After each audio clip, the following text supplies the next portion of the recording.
Guys, wouldn't your wife or girlfriend love it if you treated her to the very best this Christmas? Now you can, with the world's softest pajamas by Pajamagram. Created by a team of pajama experts, the world's softest PJs are lighter than a cloud, softer than a bunny, like cashmere, only better. She'll love how heavenly they feel. Includes free gift packaging and Christmas delivery is guaranteed. So visit pajamagram.com or call 1-800-GIVE-PJs. Welcome to the Right Time Podcast. The Right Time with Bomani Jones. Ladies and gentlemen, welcome to The Right Time.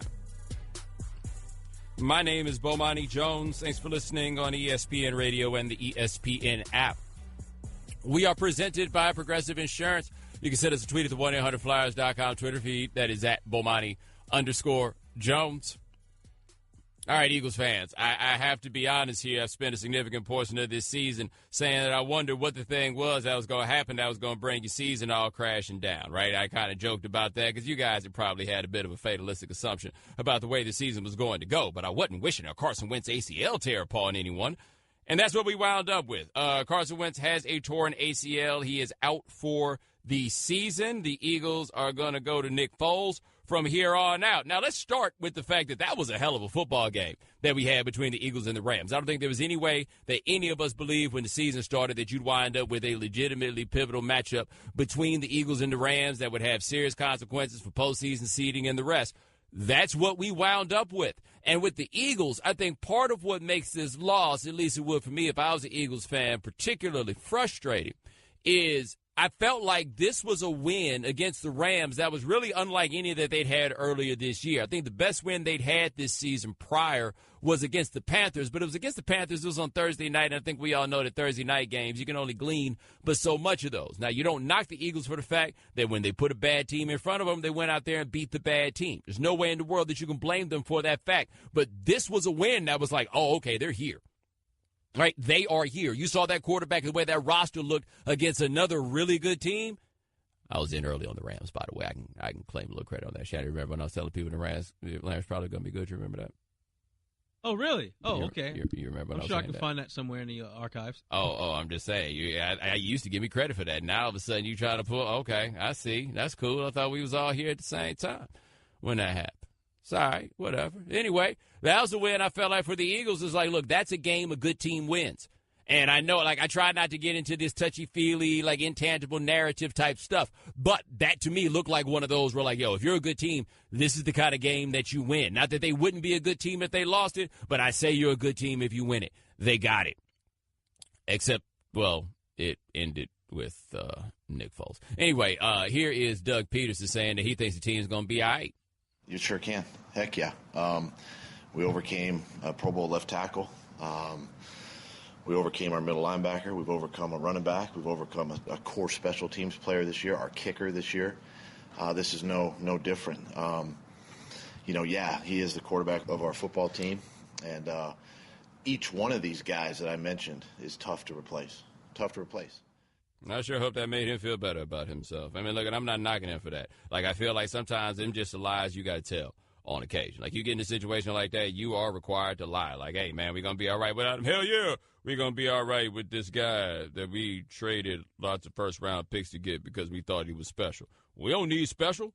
That's why we traded all those picks to get him. Look, man, these are just the lies that you have to tell under those circumstances. And here he is talking about Nick Foles. Nick Foles is going to step in at quarterback.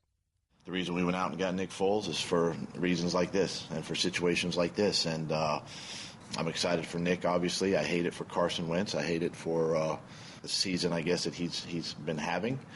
But at the same time, it's been the next man up mentality, and that's how we approach it this week.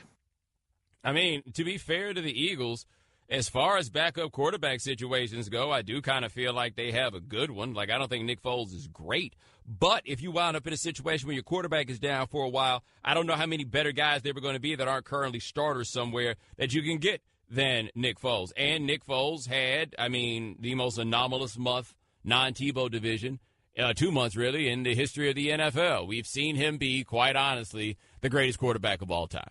What was it, 27 touchdowns and 2 interceptions?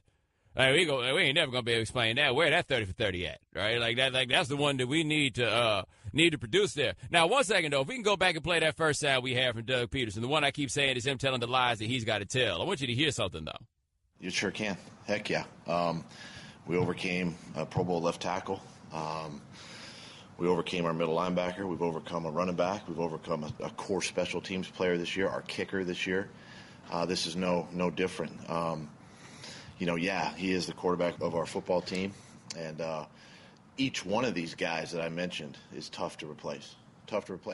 Okay, so there are a couple of things here. He got to that, he is our quarterback. See, that's how we knew you was lying, bro. Right, once you said that, like, you could go get somebody else to do all these other jobs. You could find a way around some of the weaknesses of cats at all these other jobs. Replacing your quarterback's a different animal. Like, y'all ain't about to out here talking this Pennsylvania MVP stuff and then be like, no, we'll be good with Nick Foles. I mean, what's the difference? If there wasn't no difference between that dude and Nick Foles, you know who would have been your starting quarterback this year? That's right, Nick Foles. He would have been that guy. Like, you wouldn't have been trading picks and everything else. But where Peterson is coming from is just the standpoint of, look, this is football. Somebody get hurt, next man up. That's the only way that you can look at it. I do wonder, though, as he listed all those different players that the Eagles have had who were hurt, I mean, it catches up at some point. These things stack. All right, so, you were able to replace Jason Peters when he went out. You were able to replace Darren Sproles. You were able to replace Jordan Hicks. Special teams dude, I got his name in front of him, but I ain't going to say it right. I don't feel like I need to know his name to do my job. Anyway, you can lose all those dudes, and you're right, you can lose, right? But at some point, these things start stacking up, and where they go from here gets to be interesting. I saw an email that came across here at ESPN where it tells some experts about who it was that they, who they thought was now the best team in the NFC, given the injury that Carson Wentz suffered. Man, different guys have different opinions on this. For example, our guy Aaron Schatz is like, he's still going with the Eagles. He thinks the Eagles roster is that loaded, that's still the guy that they're going to go with. It's still the team that he's going with. He says with everybody else the Eagles have, he still thinks that they're the best team in the NFC. Shannon, are they that good? Like, is their roster that loaded? Like, I feel like if their roster was that loaded, we would have known it before the season started. I think it's more about just the other teams that you look at in the NFC right now, because the other teams with the good records are what? Saints, Falcons, and Panthers, all those jumbled up in the NFC South. Vikings, and the Rams. I mean, that's the competition right there. So I'd imagine that Philly, even without Wentz, is still within that group. I mean, I don't know what makes you so sure of that one, right? Now, I'll tell you what the Vikings do have, an extra quarterback. They did. In case you guys need a quarterback, we got an extra sitting over here right on. Oh, in fact, we have a third one, too. His knee just hurt right now. Y'all remember him? He used to play for y'all. Yeah, you remember that? I totally forgot about Sam Bradford. And not only did you forget about Sam Bradford, I feel like you also forgot that Sam Bradford had ever played for the Eagles. Because, to be fair, that was a little bit of an easy thing to forget. Wait, and who was Sam Bradford traded for? They got a pick back. And then they made Carson Wentz the starter. He was traded for Nick Foles. They did get Nick Foles in that trade, didn't they? Oh, that's right. They traded Sam Bradford to the Rams. Yeah. And they got Nick Foles back. Yeah. Along with, like, picks and stuff like that, right? Yeah. Wow. It's all full circle. It's all together. Eagles fans, have I done anything to make you feel better? I mean, I can't imagine how frustrating this thing is, and I know this because y'all been so damn obnoxious talking about Carson Wentz that I can't imagine what the pain is now that you can't do that to us no more. I have no idea what that is. And, hey, man, that dude's got it. Like, I don't think that Wentz is a consistently good player, but he has enough plays in the game. We're just like, oh, my goodness, I didn't know somebody could do that. Now you got Nick Foles, who is, well, consistently something. Is he consistently inconsistent, Shannon? Is he one of those? Does he qualify on that one? I wonder if Chris Long is thinking about this, by the way, because the Eagles are all like, that's all right, we can win with Nick Foles. That whole team's like, yo, we can win with Nick Foles. It's cool. We straight. We can win with Nick Foles. Chris Long's like, yeah, we tried that, bro. We gave that a go. We didn't win. I mean, we'd like to win with Nick Foles, but, like, how do you think Chris Long's doing every time somebody asks him his honest opinion about Nick Foles? What do you think about Nick? Oh, he cool. He real cool. He does some things, Yeah. Throw it around a bit, hand it off. Yeah, he all right. He all right. By the way, Shannon, where's Chase Daniel these days? Somebody just got about mentions to say you can't forget about the best that never was, Chase Daniel. Chase Daniel, where is he now making more money than he should for being the greatest quarterback that never ever has to play? He's in New Orleans. He's back in New Orleans. Oh. Yeah. Back where it all began, where he developed his wonderful reputation as the best quarterback that never ever actually has to play. All right, 888-729-3776. That is our telephone number. Give us a call. Coming up next, oh, man, you guys think that trade of Giancarlo Stanton to the Yankees is a little bit fishy? I'll tell you if I agree on ESPN Radio, the ESPN app, Sirius XM Channel 80. The Right Time with Bomani Jones. Ladies and gentlemen, welcome back to The Right Time. My name is Bomani Jones. Thanks for listening on ESPN Radio and the ESPN app. We are presented by Progressive Insurance. 888-729-3776. That is our telephone number. Yo! Top Straight Talk. Brought to you by Straight Talk Wireless. Best phones. Best networks. No contracts. Oh, man, I guess Eagles fans too depressed to give a call in, man. They're a little bummed out about the thing that wound up happening. I almost feel like this, though, as a fan. I was like a fan of a team like the Eagles. I'd almost feel relieved, right? Like now your team can't actually break your heart. You know what I mean? Like if they still had Carson Wentz and everything, the inevitable loss will wind up being crushing and soul-destroying. But instead, since you know how this thing is probably going to go as you got Nick Foles, I imagine it'll be a little bit more gentle, right? The inevitable, like, y'all weren't going to win it anyway because y'all don't never win nothing, was going to wind up going away. And now you can just be like, you know what? We had a great season. You can hold on to what might have been because there's nothing better in this world as a sports fan than that championship y'all know y'all was going to win. Except that one thing happened. Shannon, don't you Giants fans have one of those from 2008? Whew, I'm glad that's the one you was going with. I thought you were going to 94. Appreciate it, Bo. What happened in 94? Huh? What? Huh? Oh, you're talking about the Knicks. My fault. I was talking about the Giants, with Plexico, bang, bang. Mm-hmm. Or was it just solitary bang? I don't remember if it was one bang or two bangs, but it was enough. Anyway, so yeah, Eagles fans, you'll have that one. Everybody's got one. They'll be like, man, what would have happened? The what-if championship. The what-if championship is the best. Think about that, you as a fan. Whatever team you root for, I bet you got you one of them what-if championships. I bet Patriots fans ride out 2008 as one of those. And Brady hurt his knee, man. If he hadn't got hurt, we'd have gone undefeated again. Yeah, that's what it would have been. Oh, look at Nuno. Nuno think he got jokes, Shannon.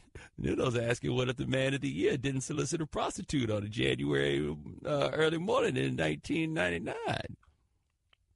It's a fair question, by the way. It's a fair question. No, that's a good question, though. Please give us a call if you have your favorite, would you word it, the what-if championship? Yeah. Mm-hmm. Sorry, I'm a little in my own feelings right now. Oh. Thanks to people who claim to be my friends but don't actually love me. Yes, that's what I got. I should talk about John Starks for the rest of the way so Shannon can feel the pain, too. You know, a Knicks fan. You remember that? John Starks, H-Town legend. Anyway, moving on. Giancarlo Stanton got traded to the Yankees. As many of you know, I live in New York City now. And not that there was a shortage of Yankees fans in New York City, but a whole lot more seemed to pop up out the ground after this decision for Stanton to come there. Although, Shannon, correct me if I'm wrong, doesn't Stanton already play for the Yankees? I see where you going there with that. I'm serious. I thought he already played there. They got the big old straw black dude in right field already, right? That's not Stanton? It's Aaron Judge. No, them cats need to, trade uniforms to see if anybody notices. All this stuff, right? They seem as though they are the same dude in many ways. But anyway, Stanton is now there. Now, here's what I think is interesting. You know, we always talk about, the difference between the millionaires and the billionaires, right? When we talk about player stuff, where the players are millionaires, the owners are billionaires, and a whole lot of people, I think, struggle with the idea that, just because the players are rich in your mind, that does not mean they are, owner rich. I feel like what's happening right now with Derek Jeter is spelling out what the difference of this is. Because what it sounds like is they just can't afford to actually play. And it raises a real question about Major League Baseball as to why they approved this sale. Because I think we knew from a long way out that the first thing that the Jeter Group was going to try to do once they got control was they were going to try to move Stanton's contract. Now, my thought was this. If you did not feel like this team could afford Stanton's contract, then you don't buy the team until Stanton's contract is gone. If you can't afford the possibility that you get stuck with the deal, then you cannot afford the team. So then they got there. Stanton has a no trade clause in his contract. They tried to move him to a couple of places that Stanton wasn't going for. And what did that leave? The Yankees. That's it. It left the Yankees. Now, we'll get to the Yankees part in a second, but here is Marlins CEO Derek Jeter explaining why it is that they traded their best player. I think the one thing that everyone needs to realize is this is an organization that has not been successful. They have not been in the playoffs since 2003. I don't understand how the fan base feels because they've been through quite a bit. But for us here, we haven't been winning. So if you haven't been winning, then it's time to make a change. And in order to make a change, there's going to have to be some moves. And like I said, that you alluded to, there may be some unpopular decisions at times. But every decision that we make as an organization is to try to put us in a better position. We're trying to fix something that is broken. But the question is, did this actually fix anything? Because I'm not one of them dudes that's thumbing through the Baseball America to figure out who the best prospects are. I can't speak to that. But, Shannon, from what I've read, correct me if I'm wrong here, they didn't really get back anybody, like, great.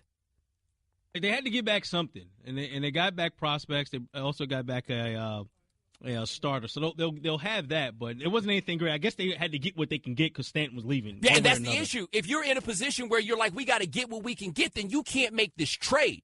Right? Like, there has to be some prospect that you can hold up and tell people, like, yo, this is what it's going to be. Rather than, hey, sometimes the decisions are going to be unpopular. You got to at least get back a haul where you can look at people and be like, yo, this is the part that you're missing. Look how good this guy is. We really think this guy could be really good. Look what that is. Instead, Derek Jeter's like, what y'all don't realize is y'all been sorry. They know they've been sorry, dog. Everybody's aware of the fact that they've been sorry. They know that.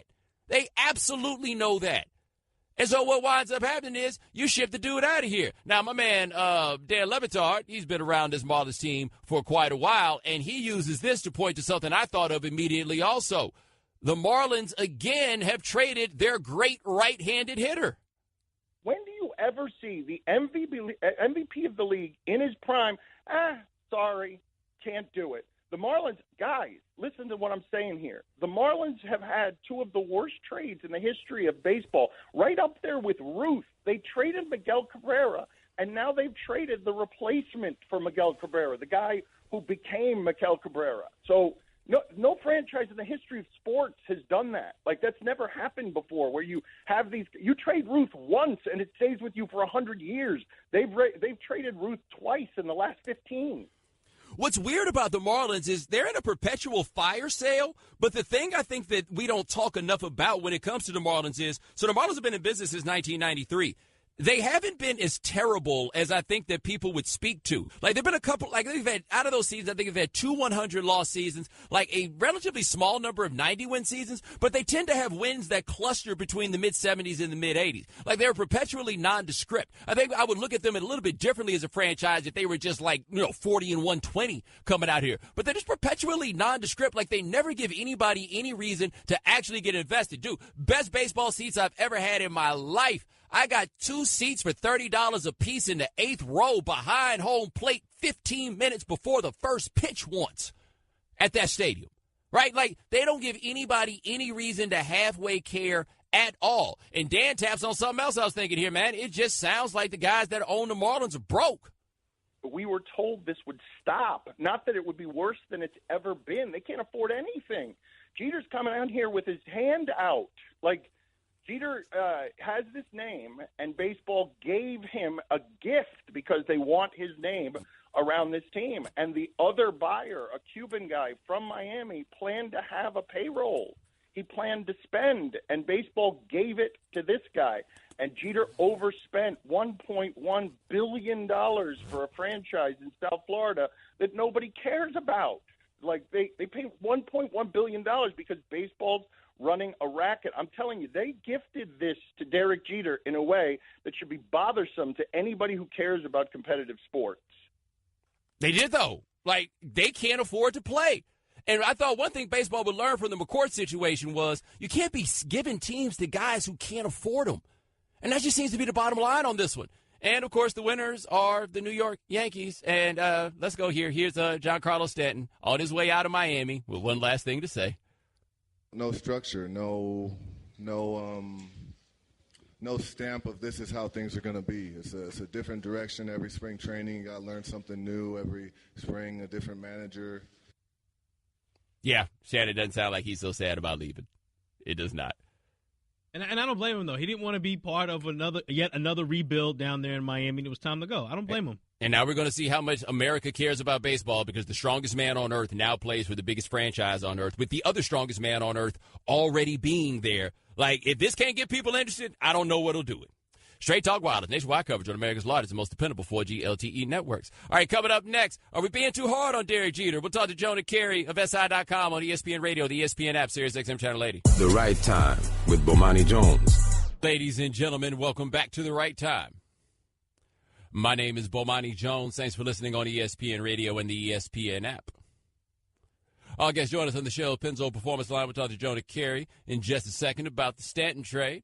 In the meantime, we're talking about these great what-if scenarios that, like the Eagles right now. They got a what-if championship. What if Carson Wentz had not gotten hurt? But some of y'all still optimistic. Let's hit the phones, talk to Devin in Richmond. Devin, thanks for calling The Right Time. Hey, what up, Bo? How you doing, Shannon? Hey, Shannon, the Giants still suck. Even though the Eagles are not doing well. Anyway. Y'all ain't friends? Damn. Every time I call, I give a shout out to Shannon. Appreciate that. Anyway, I don't know, man. I'm really hurt. When I saw him Wentz last night, no pun intended, coming off the field holding his hand over his mouth, I was like, this is gonna be bad. So I've been getting memed all day. I mean, if Nick Foles wins us one game in the playoffs and we somehow get to the ship, I guess it's still a successful season. Yeah, I feel like you Eagles fans need to not be greedy, and Devin, I appreciate the call. You've absolutely had a successful season. You should be happy with what you got. You ain't had this much in quite a while. Oh, so Devin come up here talking trash, but now he's settling for more victories, huh? Oh, it was all good just a week ago, wasn't it? Huh? Tell him, Shan. Tell him why you mad, son. Exactly. 888-729-3776. That is our telephone number. All right, on the phone with us now. He covers baseball for CBS Sports and for SI. His name is Jonah Carey. All right, Jonah, what's your read on the Stanton trade? I mean, it's one of those things where the Yankees they were shrewd to make the move they made, but it fell into their laps a little bit because the Cardinals were probably the best fit in terms of a trade. They have so much young pitching. There could have definitely been a deal. San Francisco was after him too. And then Stanton just exercises no trade clause. So now you're down to just a handful of teams.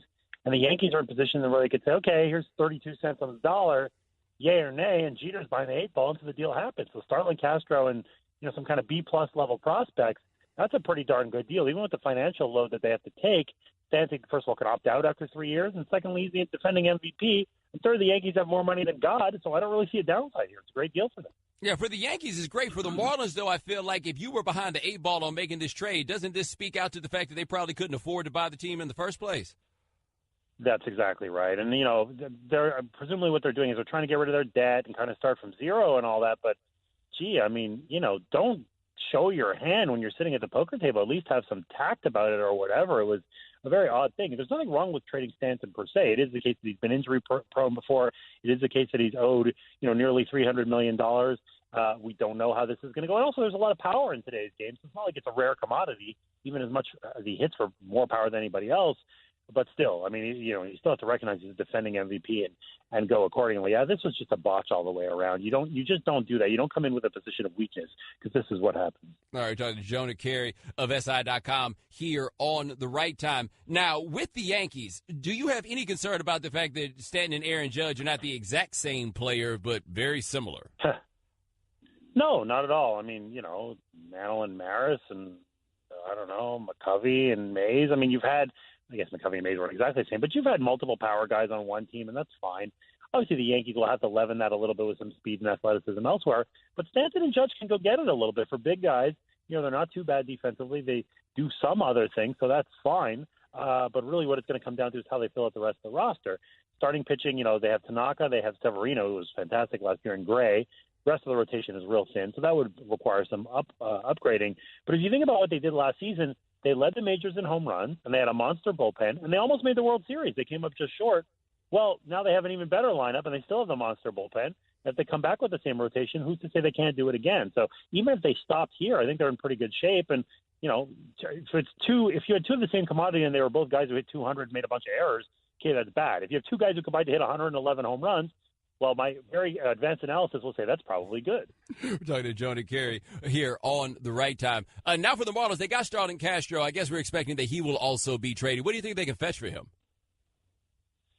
Yeah, it's a good question. You know, he hit all right last year. He hit 300, moderate power, but he's a real poor defender in the middle infield. Doesn't really draw any walks. It's the same reason that the Cubs traded him all those years ago, that he was signed to a contract that was the same contract, by the way, not too onerous, but it was sort of like, all right, this is the extent of his skills. If you remember, he came into the majors in his early 20s. That was a 200-hit guy, but that doesn't have the same currency that it used to because 200 hits isn't enough. We could look at, you know, defensive runs saved, and we could look at walk percentage, and we could look at all this other stuff and say, this is not a complete ball player, and he isn't a complete ball player. So if they just traded D. Gordon, and they didn't get a ton for him, he's a little bit like D. Gordon, more power and less speed, but sort of empty calories kind of batting average, if that makes sense. That's kind of what we're dealing with, and he's a worse defender than Gordon was. So I don't think they're going to get a ton, to be honest with you. Even though he's a useful player, he's certainly nothing close to a great player. Now, one of your great contributions is that you also do a lot on the business end, not just baseball, but just business in general. Are you surprised, given the Frank McCourt debacle, that baseball would still be doing business with guys that could not afford teams? Well, I mean, the previous owner of the Marlins was not so fresh either. I mean, so I think they viewed anything as an upgrade over Jeffrey Loria. But frankly, I'm not sure that they thought that Bruce Sherman would come in and do this, to strip it to the studs. I don't know. And there's nothing, again, I want to emphasize, there's nothing wrong with the rebuild. We just saw the Houston Astros win a World Series, and man, oh man, did they go scorched earth. They had 0.0 local TV ratings. I mean, they got rid of everything. And even the Cubs, as exalted as they are, they traded everybody, right? I mean, they just waited and they stripped it down, and they were able to win too. So it's not that per se. It's just, if you're going to make the rebuild, then go get good guys. You know, if you go back and think about the Cubs, one of the big trades that they made a few years ago was they got rid of, was it Jason Hamill and Samardzija, and they got Addison Russell. Okay, well, that's a real trade. You know, Russell's a contributor, an up-the-middle guy, team controlled for 6 years. That's what you want. So trade Stanton, trade Gordon, trade everybody, no problem. But go get real assets. It's that the Marlins didn't do. So, yes, of course it's the case that it seems to be a financial panic, but it's also, even if you're in a bad spot, a good general manager will get it done. Well, if Jeter is the de facto head of baseball operations and he's been doing that job for, 12 minutes, I don't know that you can expect him to necessarily outfox, let's say, Brian Cashman, who's been doing it for more than 2 decades. All right, last question for Johnny Carey of SI.com here on The Right Time. Does this take the Yankees out of the Bryce Harper sweepstakes next year? It might, but I don't really see that as a problem at all because Harper is one player on the open market. There are 4 superstars who are going to come out. That's Harper. That's Manny Machado, who, by the way, plays third base, and the Yankees could certainly use a better third baseman. Josh Donaldson, another great third baseman, a little older, but he could be a great addition. And the 4th guy who's really intriguing, and I think he stays put, but he could certainly opt out of his contract if he wants to, and that's Clayton Kershaw. And now you're talking about something else altogether, where that would be exactly what the Yankees or any other team could really use. So, yeah, maybe they don't need a third power-hitting right fielder. That's totally fine. But Machado, Donaldson, Harper, or, just kind of mixing and matching with guys, all of those are options, and the Yankees will, I'm sure, continue to be aggressive. They built that kind of baby bomber core, just like in the 90s when Rivera and Posada and Jeter and Williams and Pettit, they were all young and cheap. They built around those guys. They went out and they got Brocious and O'Neill and eventually Clemens and those guys. Yankees have Sanchez and Judge and Severino. They can build around that young core and go spend some money. Whether it's on Harper, whether it's on Machado, there are kind of no bad outcomes here. But then once they started spending all that money, the World Series curiously started slowing down a little bit. But that is a discussion for another day with Joe DeCarey. Check them out, CBS Sports, also SI.com. Thanks so much, my man. I appreciate it. Thanks, Bo. Always a pleasure. All right, now ESPN Radio is presented by Progressive Insurance. Now you can test drive Snapshot to see how much you can save before switching to Progressive. Visit Progressive.com/snapshot. The Right Time with Bomani Jones. Ladies and gentlemen, welcome back to The Right Time. My name is Bomani Jones. Thanks for listening on ESPN Radio and the ESPN app. All guests join us on the Shell Pennzoil Performance Line. Thanks to Jonah Carey of SI.com for joining us last segment. Ryan Clark will join us in the 5 o'clock Eastern hour. Remember, if you miss anything live, check out the Right Time podcast available on the ESPN app. Capture the excitement of Christmas morning with 1-800-Flowers.com. When you order 12 peppermint roses for only $29.99, you'll get an extra half dozen and a vase for free. Go to 1-800-Flowers.com/ESPN. We were just talking about the Giancarlo Stanton trade to the Yankees. Let's hit the phone, talk to Fred, North Carolina. Fred, what's going on, man? Hello, Bo. Hello, Shannon. How are y'all doing today? Good, man. I want to state the thought that I think Stanton was being a good businessman when he chose the Yankees. Looking at, he's going to the American League. Yankee Stadium, I think, has the reputation of being easier to hit home runs in, certainly than Dodger Stadium, probably St. Louis, and he should be able to get a lot of protection behind him wherever they put him in the lineup between Judge, Sanchez, De Gregorius. The Yankees, it was in their best interest. I think they got the number one ranked prospect they got from the Cubs in baseball. It's an infielder. And in 3 years, if Stanton runs up big home run numbers, he'll be in line he can opt out and be in line for a monster contract at, 31? So yeah. I can see why he did it with dollar signs and all grades of things is why he pushed it that way. So what do y'all think? Well, I tell you, Fred, I appreciate the call. One, yes, the ballpark effects will be in Stanton's favor. I think Nate Silver sent something out about how 60 home runs is not at all out of the realm of possibility for Stanton playing in that ballpark. Being a right-handed hitter in that ballpark, he could do bananas numbers. A big part of why Aaron Judge could put up 50 as a rookie. That ballpark helps under those circumstances. That's a big win. For Stanton, it's win all around, save for the cold. And if you're Yankees, now 3 of your 4 top hitters are all right-handed. So usually we have the left-handed power hitters, and you can bring in a lefty to pitch against them. 3 of your 4 best hitters are right-handed now. How are you going to pitch around that? That's right. You're excited, aren't you? Just a tad bit. I haven't heard any of this Yankee-ness come out of you before. I tried to hold it back a bit, but it's exciting. It's exciting for baseball overall, to be honest with you. We've talked about before the Miami Marlins and what happens down there, but for baseball in general, it's something else to advertise, and now you got the 2 biggest, best power hitters in the game who are going to be on the same team. It's exciting. Here's the only thing, though, I would say in terms of generating interest. Now, Shannon, you tell me what you think about this, right? Oh, and by the way, Nuno Cathis said the 59 Stanton hit last year were projected 73 as a Yankee. 73. But what will generate more interest? If Stanton comes in and does well, or if Stanton comes in and does poorly? Look, I'm not concerned with the poorly stuff. Oh, right no, now. I'm just saying. Think about this. Root for the show, Shannon. Root for the show, right? If he comes in and he plays poorly, or he has an Ed Whitson situation where he not only plays poorly, but he's not built for this, because this might be the first time he ever been booed at his home stadium, coming to play at Yankee Stadium. I'll be paying attention then even more than if he starts hitting a bunch of home runs. They start booing him, and he start getting mad, and they start putting things on the back page of the tabloids and stuff. That, I think, is more interesting than a successful Giancarlo Stanton. Isn't that right, Shannon? And we're not thinking about that right now. We got a first-year skipper coming in here. Notice I'm referring to the Yankees as we again. Yes, you are. Funny how that works when you start winning. Yeah, we got a first-year skipper coming in. We're gonna get this lineup right. Let me ask you: do you keep Aaron Judge batting second? With a power hitter like that, do you keep him hitting second in the lineup? He hit second. Yeah, he hit second in the lineup. Yes. All right, so who is third? Sanchez. Yeah, and then Gregorius hit fourth. Yeah. Okay, so we're gonna put Stanton in at 4.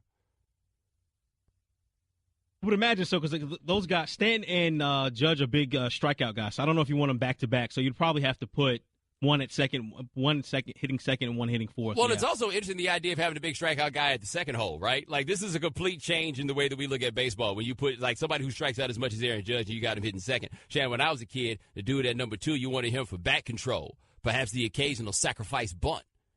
Remember that? Are those days over now? The Omar Vizquel types who can bunt them over, right? Yeah, or just somebody that can hit the ball over to the right side with a runner on second, so you can get yourself into a sacrifice fly situation. Who bats lead off for him, by the way? It's Ellsbury. Is that who bats lead off? Can you tell I don't know who plays for the Yankees? Don't they have some dude named Bird? No, but Brett Gardner. He's still there, yeah. Oh, that's right. Who's this Bird dude? Is it Bird like Bird, or is he like Bird like with a Y? Shady White, keep looking around for answers. Searching, Nuno, give me something here. You're like the rest of these now. Yankees fans. I know you for 10 years. You ain't called the Yankees we until they got Stanton to come around. I'm not saying Yankees fans are fair weather fans. I'm just saying now that the weather got better, there's a lot more Yankees fans that are easily identified. That's all I'm saying. As I sit here, Greg Bird could walk in here right now. I got no idea who he is. None whatsoever, man. All the people in this office would probably crowd around him, and I'd be like, cool, one of y'all call security? Look like we got a trespasser. We got to handle those things here. I'm a big star. Ladies and gentlemen, thanks so much. Oh, 888-729-3776. That's our telephone number. Coming up next, what in the world is going on with the Seahawks? You're listening to ESPN Radio, the ESPN app, Sirius XM Channel 80. Thanks for listening to the Right Time Podcast. Please come back tomorrow for more. And don't forget to listen to The Right Time with Bomani Jones from 4 p.m. to 7 Eastern on ESPN Radio and the ESPN app. Guys, wouldn't your wife or girlfriend love it if you treated her to the very best this Christmas? Now you can, with the world's softest pajamas by Pajamagram. Created by a team of pajama experts, the world's softest PJs are lighter than a cloud, softer than a bunny, like cashmere, only better. She'll love how heavenly they feel. Includes free gift packaging and Christmas delivery is guaranteed. So visit pajamagram.com or call 1-800-GIVE-PJs. Welcome to the Right Time Podcast. The Right Time with Bomani Jones. Ladies and gentlemen, welcome to the Right Time. My name is Bomani Jones. Thanks for listening on ESPN Radio and the ESPN app. We are presented by Progressive Insurance. You can send us a tweet at the 1-800-Flowers.com Twitter feed. That is at Bomani_Jones. Yo, man, they was wildin' in Jacksonville. And when I say they was wildin', I mean they. Like, I feel like it's a little bit of everybody that was wildin'. Though I don't feel like the Jacksonville Jaguars themselves were necessarily wildin'. But it came down to the end of the game. They're doing that thing where they in the victory formation. What Michael Bennett called himself trying to swipe at the snap. That's his story on what he was doing, even though what it looked like he was doing was diving at the knees of the Jacksonville offensive line. Keeping in mind that Michael Bennett played for the Bucs when Greg Schiano was there. Remember the way we ridiculed Schiano for telling those dudes to play the victory formation just in case something was happening? And Michael Bennett, as I recall, was one of the cats who talked about what a ridiculous thing that was. And there he is, being the guy to play against the victory formation. So then that happened. He wound up in a thing with Buddy from the Jaguars, and then he tried to roll up his leg. It looked like he got him from behind and tried to get his knee. Do I have that right? Yeah, that's accurate. And then they wind up on the ground. They wrestling. Sheldon Richardson comes in. He throws a punch at somebody. Leonard Fournette comes in because Leonard Fournette is like, oh, baby, it looked like we got a chance to fight out here. And so then Leonard Fournette comes in there, and then what's his dude's name? Quentin Jefferson. Never heard of that dude before. He winds up getting kicked out of the game. He's walking toward the sideline. The Jacksonville fans are screaming at him. He's going back and forth with the fans. Couple people threw brew at him. Second dude threw some brew at him. He, quote, unquote, tried to go into the stands, but then somebody with a polo shirt on put their hand on his shoulder, and then he stopped from going in the stands, and then everybody then wound up going in the tunnel. And, oh, by the way, Pete Carroll tried to get his Jeff Van Gundy on, running out there while everything was going on, and all he was going to wind up doing is grabbing somebody's ankle and being dragged. But here's what Pete had to say about why it is he ran out there. I was just trying to slow him down. I talked to Gene about it before this, couple plays before it, and I just tried to make a statement to our guys so we didn't finish with any more garbage happening out there.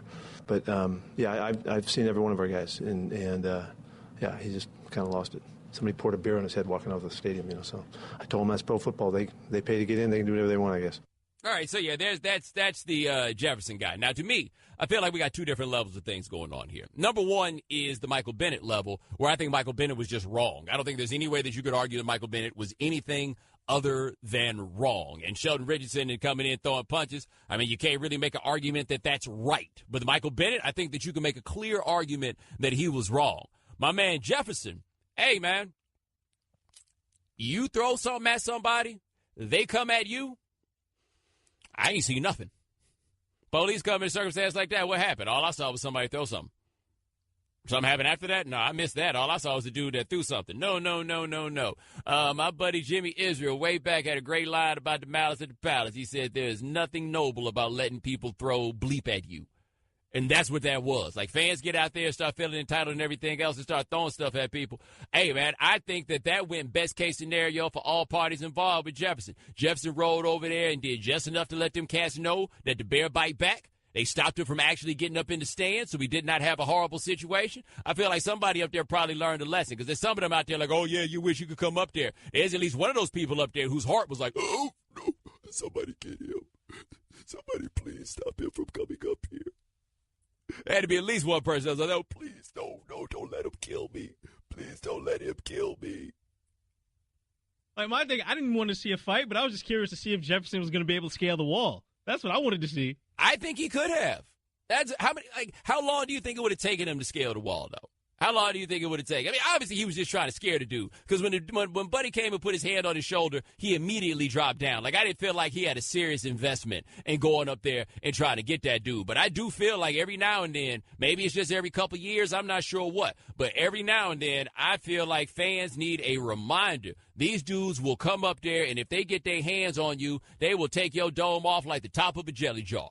Like, everybody needs that reminder. You just can't be out here talking to people any way that you want to. Now, a big shock for me in this, Adam Schefter is reporting that none of Seattle's players will be suspended, though this is still under review. And I thought that Michael Bennett was going to get multiple games for this. And I think it would have been fair to give him multiple games. Now, don't look at it in the context of, like, comparatively with Rob Gronkowski or anything else. If this league is a league that says they care about player safety, you can't be rolling up people's legs. Like, your dome is not the only thing that I think the league has some incentive to try to keep safe. Like, that's where I think it's like the laziest thing the NFL has going there is all we worried about is head injuries, as if these other injuries don't matter, as if these other injuries don't have dudes winding up taking these painkillers, as if these dudes don't wind up getting strung out on these painkillers, as if that is not a long-range consequence of playing football. Yeah, no. I thought Bennett absolutely should have got a suspension for what it was that he did. Quentin Jefferson? Nah. And in fact, okay, so here's Quentin Jefferson, and then the next voice that you'll hear is Michael Bennett. I can't really explain to you how this is going to go, but here's Quentin Jefferson. I don't know what I'm supposed to do. Like, I'm a human just like anybody else. I'm a man just like the other man in the stands. And I'm not gonna let somebody disrespect me, throw a beer on me. Like, just because I'm playing football, I'm still a human being. I'm still a man. And so I'm out there playing a game. And at the end of the day, it's a game, and I'm a man. I'm not going to let somebody disrespect me like that. Going into the stands, do you think that was the right call? Would you still? I don't know. Was it the right call for him to throw? No, it wasn't. It absolutely wasn't. I'm just wondering. If it was the right call for him to throw a beer on me. Did that happen as you were first making your way out? I'm walking. I'm not talking to nobody. I'm walking out. Somebody throw a beer, then somebody throws another drink. What would you do?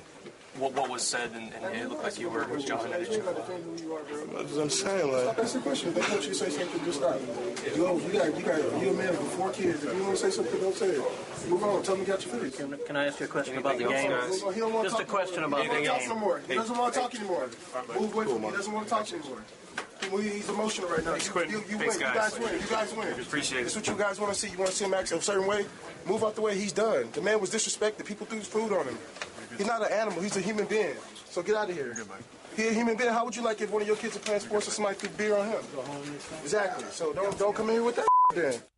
Yo, first of all, buddy that was asking new questions was shook. When my man was like, whoa, was he wrong? Oh, yeah, he was wrong. He was wrong. Yeah, he was wrong. Like, he knew he was navigating down a road that he did not necessarily want to see all the way to the end. And then Michael Bennett came in there, and I don't think that Michael Bennett needed to come do that for that grown man. At the same time, I do look at the writers and wonder why they didn't turn to Michael Bennett and be like, all right, so let's talk to you then. Like, you had a pretty big role in what was going on here. Perhaps you'd like to answer the questions if you feel like your man's over here doesn't need to answer the questions. Although when my man said, do you think going in the crowd was the right move? He was trying to get him. He's like, yeah, and his job is to try to get him, to be fair. He's like, yeah, let me see how far this cat's going to go. This cat basically just hit you with, if you throw something at me, I'm coming for you. Which I feel like all football players should have on their jerseys. They should put a patch on there. Throw something at me and see what happens. Like, go ahead. Let's see how this ends. Throw something at me and see how this ends. I'd get it. I'd understand. I think one thing with him going into the stands has kind of overshadowed the Michael Bennett's actions during the game. As you alluded to earlier in the segment, he deserves a suspension. But here we are today, mostly focusing on him going into the stands and not Bennett twisting the guy's leg. There's that. I will say this, though, just in the discussion of, like, this idea of going in the stands, I do feel like if Jefferson would have got up there in the stands, it would have been an outrage to most people. But to me, it would have served as a public service announcement. Just to let everybody know, this is the worst-case scenario of what can happen to you. And Carol said that, that I guess they pay money to come to the games. They can do whatever they want, I guess. There seemed to be a whole lot more security on the sidelines than there was on the front row. And I would think at the end of a football game, you need to have a little bit more security up there because folks be out here wilding. 888-729-3776. That's our telephone number. We talked a little earlier about the Eagles and what they're going to do now. Let's hit the phone, talk to DJ Mike Hitman. Mike, what's going on? Santa Claus is coming to your town. Oh, hey, Bo, get one of Philly steak and run to your nearest mall and take it to Santa Claus and ask them, could we win the Super Bowl? Hold it, Bo. Santa Claus listened to your radio station, and he just sent me a text. He said, tell them, don't they remember when they threw snow at me? And he put a lamp behind them. Ho, ho, ho. Merry Christmas. Here come the Cowboys. How do you like that, Philadelphia? Mike, how'd you turn this into something about the Cowboys, man? Because when you do naughty things to Santa Claus, and he texts me, he's a friend of mine, he told me to remind you that they did those snow at him, and he ain't going to never forget that. So he put a good laugh behind it. Oh, oh, oh, Merry Christmas, Philadelphia. There go your Super Bowl dreams. And here come the Cowboys. You know what, Bo? That guy who came from Miami played in hot weather. He never played in nobody cold. And if Zeke is coming back, he played in Ohio State. I think it get cold down there. If you had a good quarterback, you would have kept folks. Tell him he wasn't that good. That's why you trade him. You got him back. You trade him. You got him back. Folks, pick on the Cowboys. Ho, ho, ho, Philadelphia. Merry Christmas. Mike, I appreciate the call, man. I do. By the way, Shane, the Cowboys still in the playoff race. Like, I was dismissing that idea, but they're still there. Yeah, the Cowboys and the playoff rate, all that stuff is good. I was listening throughout Mike's call to see when he was going to reference the Giants-Cowboys game, and he didn't do it, so I'm grateful about that. You know he's going to call back now, right? 888-729-3776. That's our telephone number. Coming up next, a lot of people think the NFL might have failed Tom Savage. I'll tell you why somebody may have, but Bill O'Brien, it's not his fault. You listen to ESPN Radio, the ESPN app, Sirius XM Channel 80. The Right Time with Bomani Jones. Ladies and gentlemen, welcome back to The Right Time. My name is Bomani Jones. Thanks for listening on ESPN Radio and the ESPN app. We are presented by Progressive Insurance. Ryan Clark of ESPN will join us next segment. Ryan Clark will join us at 5:30 Eastern. 888-729-3776. That is our telephone number. So San Francisco got a win against the Texans. Jimmy Garoppolo looked pretty good in that game. The story, though, for the Texans is Tom Savage suffered a concussion during the game. T.J. Yates wound up finishing the thing out. But Savage suffers a concussion. He's on the ground. His hands are shaking, what many believe to be a seizure. He goes to the sideline. The neurologist clears him. He comes back. He plays some more. And then the neurologist doesn't clear him, and then he is out of the game. Now, this is something, again, that we pay a lot more attention to now than we used to. We're much more concerned about whether or not someone actually has any business out here playing football after they have suffered a head injury where dudes just used to, quote-unquote, play through it. In this case, when we see a dude who's trying to play through it, we are not here for it. Of course, the problem is the way that we glean whether or not someone is actually just playing through it or not has a lot to do with whether or not they are able to play through the bell ringing. And Tom Savage was in a case where he could not play through the bell ringing, and that is how we noticed. We're like, I don't know about this one. Bill O'Brien got a lot of hell about this one. Now, here's Bill O'Brien after the game. He doesn't want to come out of the game, but again, that's in the medical people's hands, and they try to make the best decision for the player, whatever they see, and then the testing that they do, they try to make the best decision with the player, and they weren't satisfied with the results of the second test, so they decided to pull him, and then that's when he went into the locker room. Now, at the press availability today that the Texans had, O'Brien was a bit more defensive about this, and understandably, because I saw quite a few people who blamed him for the fact that he put Tom Savage back into the game. Now, here's Bill O'Brien speaking today. With benefit of seeing the video, obviously, from my standpoint, the care for the player, I would have never let that player back in the game. At no point in time is there anything more important to me than the safety of our players. I love our players, and I care about them, and I cannot stand when players get injured. Again, with benefit of seeing the video that people are seeing, I would have never put him back in the game. But I don't see that. I'm not passing the buck. Anybody that's been on a sideline of a football game knows that from a coaching standpoint, you really can't see things like that. All right, so I think we have a couple of things here. One, Bill O'Brien said, I can't stand seeing players get injured. Yes, you can. Like, I understand the point that you were ultimately trying to make, but the bottom line is if you can't stand watching players get injured, then this is the wrong business for you. This is a business that involves people getting hurt all the time, and if you can't stomach that, you got to keep it moving. And I think that's part of the problem that people have when it comes to these things is we are dealing with people who are desensitized to injuries and violence because you can't play football or be around football if you're not desensitized to those things. But the other part where O'Brien starts talking about, on the sideline, you're not able to see those things and so forth and so on. Look, I don't know what he did or did not see. I do believe, however, that people who watch football need to make a decision. Do you want the coach to be involved in these decisions or not? Because I think the play that everybody needs to make on something like this is that the coach absolutely not be involved in this decision. The doctor says the guy can play, then the coach is going to put the guy out there to play. If the doctor says that the guy can't play, then the coach just has to take the guy out. You do not want to be in a situation where the coach is being asked to make a judgment call as to whether or not somebody is able to play, because the coach is far too compromised in these circumstances for you to trust his opinion. The coach, I believe, absolutely has to take somebody else's word for it. The reason that they have the unaffiliated neurological, whatever you want to call him, is he's not affiliated. The idea is that that guy does not have a dog in the fight. Therefore, his opinion can be trusted over the coach and the player, both of whom absolutely want that guy to be out there at all costs. The player, by and large, wants somebody to throw him out there. He just wants the green light so that he can go ahead and play. The coach wants the green light so he can put his best players out there on the field. The doctor has to be the one who makes the decision. Now, I don't know how exactly it went for the doctor when it came to that concussion test.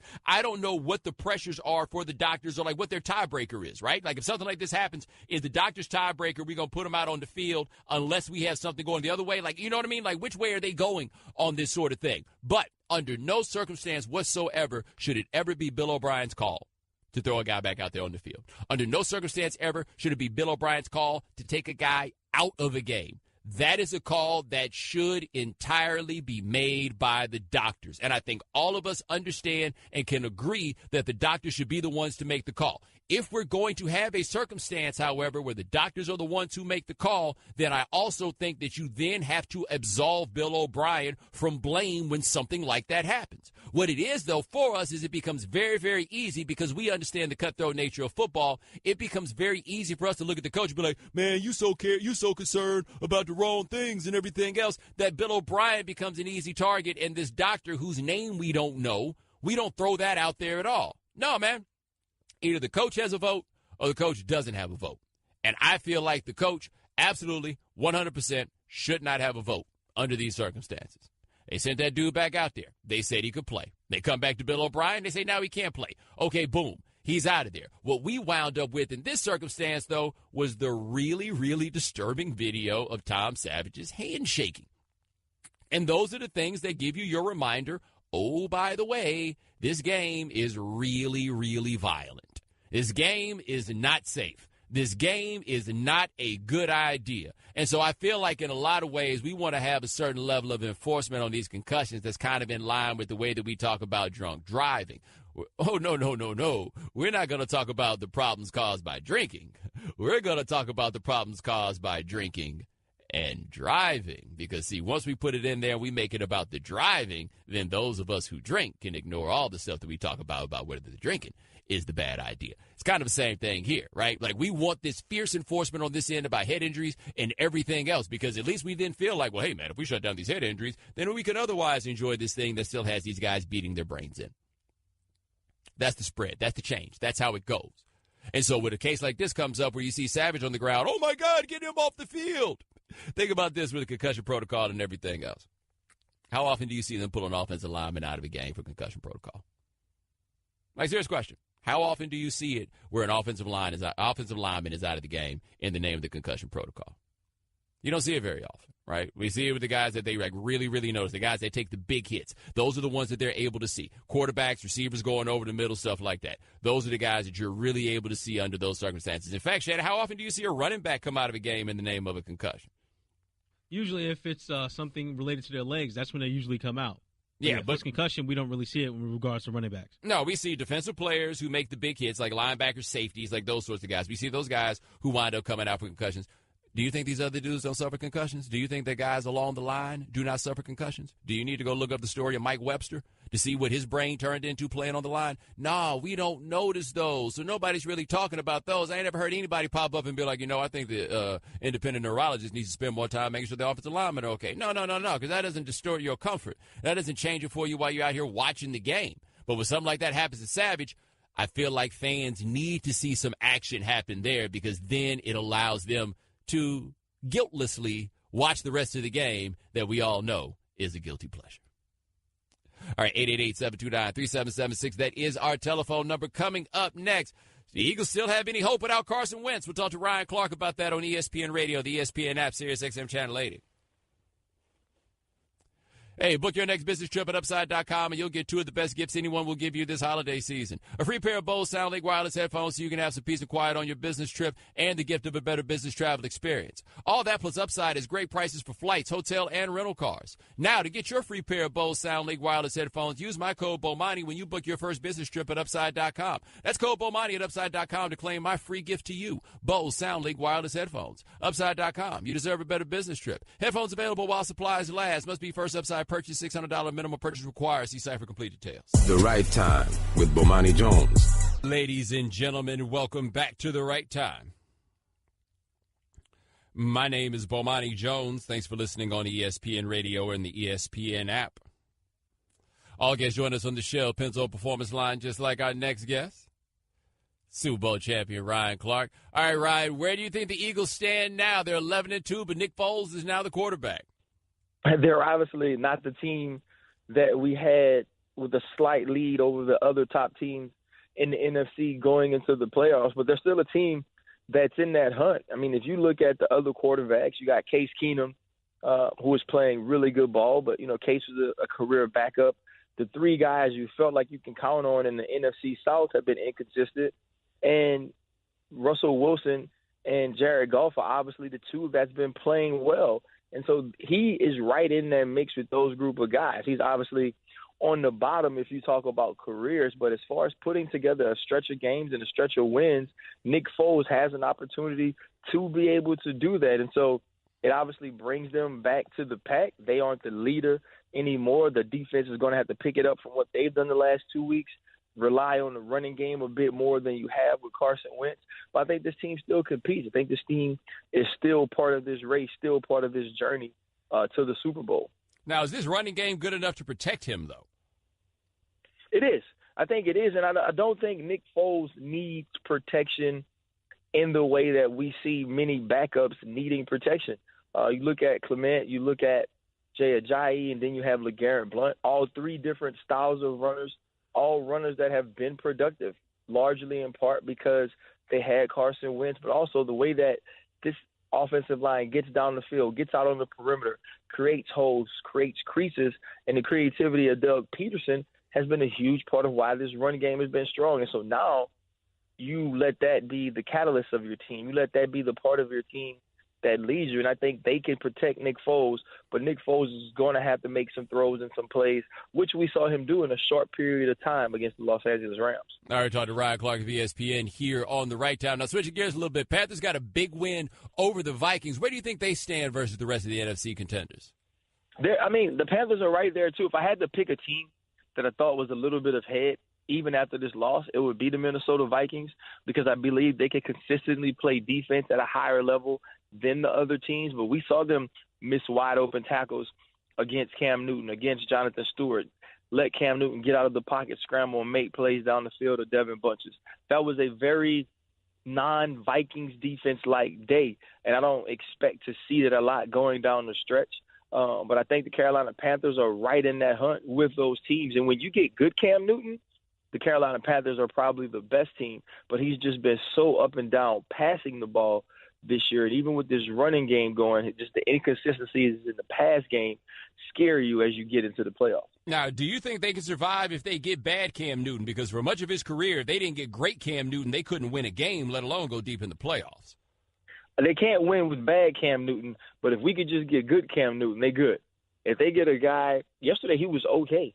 He wasn't great in the passing game, but what he was dynamic when he needed to be. He was a big play producer when he needed to be. And if Cam Newton can do that, then this is a team that you really have to watch out for because you know they can run the ball and you know they can also play defense. Now, do you think Cam is right physically? Because it looks like he's shooting a fadeaway jumper every time he throws the ball now. That's the way he throws the football. I mean, I sit in the war room and watch it. It's off the back foot. It's all arm and torque in the core. It's definitely not how you teach it. He really muscles it out because he's such a big, strong, physical quarterback. And I can't coach it that way. I don't know how to coach it or teach it, but I'm pretty sure if I did know, it wouldn't be that way. We're talking to Ryan Clark of ESPN here on The Right Time. What do you think about the Steelers last night when they win against the Ravens? I mean, is Antonio Brown not freakishly good? Like, you're watching it, and I'm watching the game, and I'm like, they're going to throw it to Antonio. Doesn't matter. You're singling him up with Carr. You're singling him up with Weddle. Wide open, one-on-one. Nobody has a shot with Antonio Brown right now. He's a 4'5" guy who's 5'10", that nobody in the world can stop. The numbers he's put up over the last 5 years are historic. They might as well just go fit him for that jacket right now. And I know many times we get real premature with how we speak of people, but what he's doing is unprecedented, especially for a guy his size. So that was awesome to watch. Le'Veon Bell in both the passing game and run game, been with over 500 yards. All these things look great. And then you watch the defense, and you say, holy moly, these people had to play against the Patriots? These guys who can't get to the perimeter and make tackles, who can't stop the big play from a guy like Joe Flacco, who hasn't produced them all season, only averaging about 5 yards per pass this year. And so if they continue to play defense the way they have the last 5 weeks, they don't have what it takes on that side of the ball to represent the AFC in the Super Bowl. Now, we do have the matchup coming up against the Patriots, and the Steelers can't seem to win against the Patriots. Is it really just a matter of them getting out-coached? You know what? I don't necessarily even think it's out-coached. It's out-timed. Listen, when we were really good, Bo, when I was in Pittsburgh, and we got after everybody's keister, and we're the number one defense in the league. I remember in 2010, 2011, we went to the Super Bowl, number one defense, Troy Polamalu, MVP. Tom comes up and rips us for 40, and it wasn't even hard. I think he's always kind of understood fire zone, which I think was a huge part of Coach Tomlin bringing in some more Tampa, some more man to try to do some things differently, because when you're in the AFC, it's like being in the West in basketball. You don't put a team together to win the championship. You try to put a team together to beat the Golden State Warriors, and the New England Patriots are that. I think you've kind of seen some of those changes trying to be made defensively for the Pittsburgh Steelers, but I think Tom has just always been one step ahead in figuring out how they would try to attack him. We are talking to Ryan Clark of ESPN here on The Right Time. I want to ask you about the Seahawks and Jaguars, the way that game ended. Adam Schefter has reported that no Seahawks player is expected to be suspended. Does that surprise you? Not really. I mean, it was just pushing and shoving. They just finished the game, and we've seen them do this multiple times. They're not going to quit. Hear everybody, he dove into his legs. If you watch the play, Michael Bennett tried to get the ball. He tried to steal the ball as it was being snapped. And though this may not be something you think should be practiced, or it may be part of the unwritten rules of football, it ain't part of the real rules. There's no real rule. There's no rule in the regulations and NFL guidebook that says, hey, when they get in victory formation, y'all all have to stop playing. I think the thing you don't like is when the guy's standing over Michael Bennett on the ground, he grabs his legs, kind of wraps him up and does those things. But the rest of it, they're just playing ball. And then obviously with Quentin Jefferson walking off the field, you like to say from the outside looking in, man, the first one didn't hit you, run into the locker room. But, Bo, you've been in different situations. You know it doesn't always happen in that manner. And once you make the decision to not go in the locker room, it's a lose for everybody. Now, do we understate, though, like the things that fans say to players? Because I think he took it for a little bit and then he'd had enough. Well, I don't even think he had a problem with what they were saying to him, except they just kept throwing stuff. He didn't have a problem going back and forth with the fans and joining about them throwing the first thing at him that didn't hit him. As you see, he wasn't trying to get in the stands then. He was almost kind of walking off and speaking sideways to him when they threw the last two things at him, and that's when he kind of lost it. And I don't think he was ever going to get in the stands anyway, but I think the other problem is the fans know that as well. the fans know that this guy isn't going to get with me or get to me. It's like Twitter. I can really say what I want right here because you can't touch me. You can't see me. You can't be. Whereas, listen, Bo, I looked at that dude. He don't look like he can't fight. You know what I'm saying? And they know one-on-one walking down the street, you're not throwing a water bottle or a Gatorade at that dude's head. And I think that's the part that's unsettling, and those people should not be allowed to be in Jacksonville Jaguars games any longer. All right, that is Ryan Clark. Check him out, cover the NFL for us here at ESPN. My man, thanks so much. I appreciate it. Have a good one, man. All right, you too. ESPN Radio is presented by Progressive Insurance. Customers who switch to Progressive save an average of $500. Call or click today and find out how we can save you hundreds on your car insurance. The Right Time with Bomani Jones. Ladies and gentlemen, welcome back to The Right Time. My name is Bomani Jones. Thanks for listening on ESPN Radio and the ESPN app. All guests join us on the Shell Pennzoil Performance Line. Thanks to Ryan Clark of ESPN for joining us last segment. Sal Paolantonio will join us next segment. Sal Paolantonio will join us at 6 o'clock Eastern to talk about what's going on with the Eagles. Right Time is brought to you by Upside, giving all business travelers the gift of a better business travel experience this holiday season. Upside.com. All right, 888-729-3776. That is our telephone number. All right, so the Thunder came back from down like a dub against the Grizzlies. They are now 12-13. They are under 500. There are a lot of questions to be asked about this team. Now, here's what is interesting to me about the Thunder. It's not all bad. The record, certainly not good. I feel as though all they really need to do is to get this thing going by the time the playoffs come around, because if they get it going by the time the playoffs come around, the Thunder will then be, as far as I can tell, and you correct me if I'm missing somebody, the only team in the Western Conference with not one, not two, but three players who can get their own shots. And not one, but two players who can guard Kevin Durant. Like, I still think they're probably the team that is best equipped to beat the Warriors. They beat them one time they played this year, but I think that in terms of their roster, they're best equipped to do the hardest thing there is to do in that conference. Now, can they beat everybody else? I don't necessarily have the answer for you. But I do feel like about the playoffs, when everything grinds to a halt, dudes that can get their own shots are the most precious commodity, and they have them. We saw this with Golden State that year. They went 73-9. They only had one dude who could get his own shot, and that did wind up catching up to him when that dude wound up being hurt. They had nobody that could get their own shots. If you hear Steve Kerr talk about what Kevin Durant has added to the team, they're like, look, man, we needed another guy who could get his own shot. They just went out and got the best guy to get his own shot they could possibly find. But with the Thunder, a lot of the turn, I think, has come on Russell Westbrook. And one thing that hasn't helped Russ in that regard is that Victor Oladipo has gone up to Indiana and suddenly turned into Dwayne Wade or something like that, which then has people raising the questions and asking whether or not the problem he had in Oklahoma City was just that he was playing with Russell Westbrook, even though it's not like Victor Oladipo was playing like this in Orlando. Anyway, Russell Westbrook is shooting 39% from the field. That seems to be the issue, almost to a point where I wonder if Westbrook has some variety of injury because his free throw percentage is down, I want to say 14% from last year. Like, it's a huge fall in a way that you don't see guys typically fall on free throw percentage. I mean, that is a very rare thing for you to see under those circumstances. Whose fault is it, though? I don't have a great answer for this one. My question is, though, you got Melo, you got Paul George, you can't figure out how to get it done. I mean, that's the coach, right?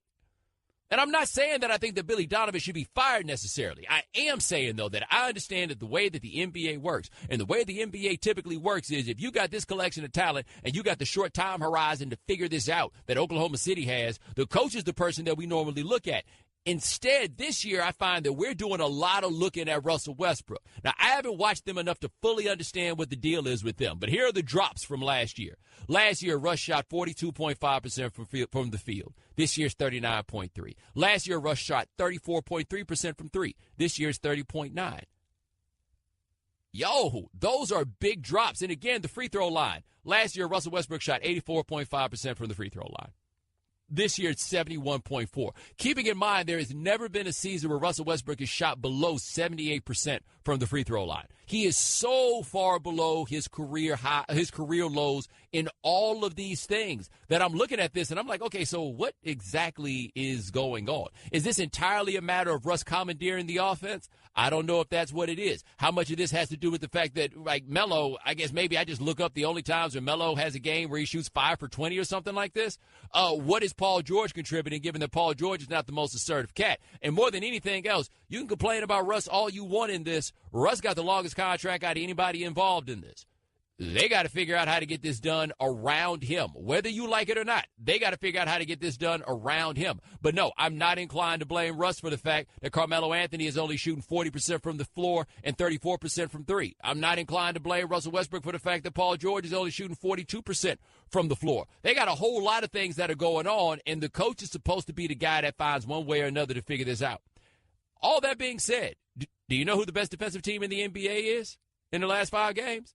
That would be the Oklahoma City Thunder. They can clamp down. If they can figure out how to get this done on defense, I feel like they can get enough time or buy themselves enough time on offense to get the rest done. But they've got an offense that looks a lot like the Scott Brooks offense, which is, if I don't have the ball, I'm going to just stand around. And Billy Donovan got to be the one to figure that out, whether you like it or not. All right, 888-729-3776. That's our telephone number. Coming up next, how they feeling in Philadelphia about this Wentz injury? We'll talk to Sal Paolantonio on ESPN Radio, the ESPN app, Sirius XM Channel 80. Thanks for listening to the Right Time Podcast. Please come back tomorrow for more. And don't forget to listen to The Right Time with Bomani Jones from 4 p.m. to 7 Eastern on ESPN Radio and the ESPN app. Guys, wouldn't your wife or girlfriend love it if you treated her to the very best this Christmas? Now you can, with the world's softest pajamas by Pajamagram. Created by a team of pajama experts, the world's softest PJs are lighter than a cloud, softer than a bunny, like cashmere, only better. She'll love how heavenly they feel. Includes free gift packaging and Christmas delivery is guaranteed. So visit pajamagram.com or call 1-800-GIVE-PJs. Welcome to the Right Time Podcast. The Right Time with Bomani Jones. Ladies and gentlemen, welcome to The Right Time. My name is Bomani Jones. Thanks for listening on ESPN Radio and the ESPN app. We are presented by Progressive Insurance. You can send us a tweet at the 1-800-Flowers.com Twitter feed. That is at Bomani_Jones. On the line with us, doing us a solid from O'Hare International Airport on a layover. His name is Sal Paolantonio. Now, Sal, you were in L.A. over the weekend with the Eagles. The Carson Wentz injury, is this one of those where they knew immediately what had happened? Well, I think Carson Wentz knew. I was watching him from a wing of the press box in my binoculars. When he got hurt, he immediately grabbed his left leg, and he couldn't move. So I think Wentz knew. He stayed in there through the touchdown pass, and then he couldn't even jog off the field. They put him in the tent right away and determined that his ACL was loose, and he walked off. And I talked to Zach Ertz, who didn't play in the game because he had the concussion protocol. Ertz is one of his best friends on the team. They pray together in a church in Cherry Hill. And Ertz went into the locker room. It was just him and Carson Wentz. And I talked to Ertz afterwards, and Ertz said he was devastated right from the beginning, knew it was bad, and, you know, knew that he had a long fight back from a surgery and rehab. Now, what was the mood around the team? Because I guess this would be the ultimate definition of a bittersweet victory, probably the biggest win they've had all year, and your quarterback gets hurt. Yep, bittersweet's a good way to put it. It's exactly how Vinnie Curry put it. Trey Burton, another close friend of his, they all talked about how bittersweet it is. But, you know, a lot of them also realize that they're in the playoffs and they've got to find a way. And that Nick Foles has played at a high level before, has done it for the Philadelphia Eagles, so he knows what to expect. He's played in this offense. And you got to remember, Bomani, you got some players on this team that are very hungry to win a championship. And 11-2 doesn't come around very often. I'm talking about guys like Malcolm Jenkins and Fletcher Cox and Michael Kendricks. And that defense yesterday played very, very well. They held the Rams to 45 plays. And they got some players on that team who won Super Bowls before, LeGarrette Blount and Chris Long, who made that strip sack of Jared Goff in the fourth quarter that turned the final corner for the Eagles. So they got some players who know how to win and some players who want to win, and they're not going to hang their heads. They're going to move forward and find a way to get this thing done. And I think they can. I think they can still get to the NFC Championship game. You look at their schedule coming up. Nick Foles traveling to the Giants. The Giants, they couldn't move the ball a lick against the Cowboys at home last week. Eagles defense is much, much better than the Cowboys in every respect. That's a game that the Eagles defense can dominate. Christmas night at home against the Raiders. I'm putting a couple of shekels on the Birds in that game. And then the Dallas Cowboys come in. You don't know what they're playing for. They'll have Elliott back, but who knows what they'll be playing for. So the Eagles could very easily run the table, which they control their own destiny. They win out. They secure home field. They get a week off, and then we'll recalibrate the situation.